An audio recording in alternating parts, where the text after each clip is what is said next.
नमस्कार, मी अविनाश जाधव, मनसे ठाणे पालघर जिल्हाध्यक्ष। काल मी माझ्या ठाणे आणि पालघर जिल्हाध्यक्ष पदाचा राजीनामा दिला होता आणि तो देण्याच्या मागचं माझं उद्देश असं होतं की ठाण्यात मनसे ठाणे पालघरमध्ये एकही आम्ही जागा निवडून आणली नव्हती आणि त्याची नैतिक जबाबदारी माझी आहे। तो म्हणून मी तो राजीनामा दिला होता। माझ्याकडे पक्षात 3 पद आहेत। एक पक्षाचं नेतेपद आहे, दुसरं नाभिक सेनेचं अध्यक्षपद आहे आणि तिसरं जिल्हाध्यक्षपद, अशी 3 पदं होती। सो त्यातल्या एका पदाचा मी राजीनामा दिला होता आणि उर्वरित मी पक्षाचा नेता होतोच, तो मी नेता म्हणून देखील काम करू शकत होतो। परंतु आज सकाळी मला सन्माननीय राजसाहेबांनी बोलवलं होतं आणि सन्माननीय साहेबांनी मला पुन्हा आदेश दिलेला आहे की ठाणे आणि पालघर या दोन्ही जिल्ह्याची जबाबदारी तुझी आहे, तुला जिल्हाध्यक्ष म्हणून तिथे काम करायचं। मी याच्या आधीही सन्माननीय राजसाहेबांच्या प्रत्येक आदेशाचं पालन केलंय।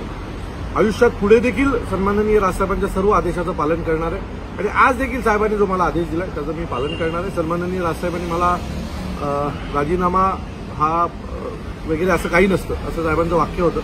काम करत राहायचं असतं, यश जेव्हा मिळेल तेव्हा मिळेल। सो मी साहेबांच्या आदेशाचं पूर्ण पालन करून आजपासून पुन्हा ठाणे आणि पालघर या दोन्ही जिल्ह्यांमध्ये महाराष्ट्र नवनिर्माण सेना पूर्ण ताकदीने वाढवणार। आणि आणखी एक गोष्ट मी नेहमी सांगतो लोकांना, मला अनेक लोक फोन करतात आणि मला सांगतात की आमच्याकडे त्या वेळेला माझं एक वाक्य असतं की माझ्या रक्तात राज ठाकरे।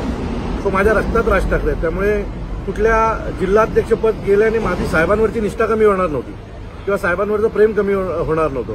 मी नेते म्हणून किंवा नाविक सेनेचा अध्यक्ष म्हणून किंवा महाराष्ट्र सैनिक म्हणून त्याच जोशात काम करणार होतो।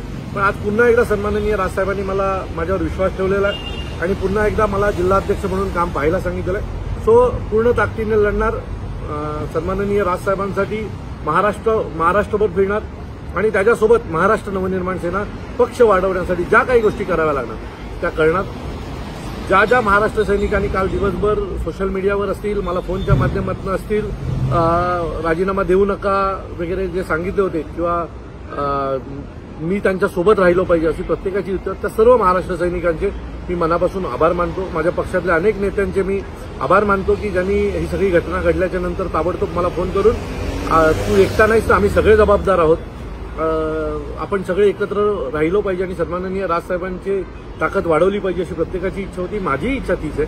सो मी आजपासून पुन्हा जिल्हाध्यक्ष म्हणून काम करणार आहे, साहेबांच्या आदेशाचं पालन करणार आहे। लवकरच भेटू, तुर्तास थांबतो। जय हिंद, जय महाराष्ट्र।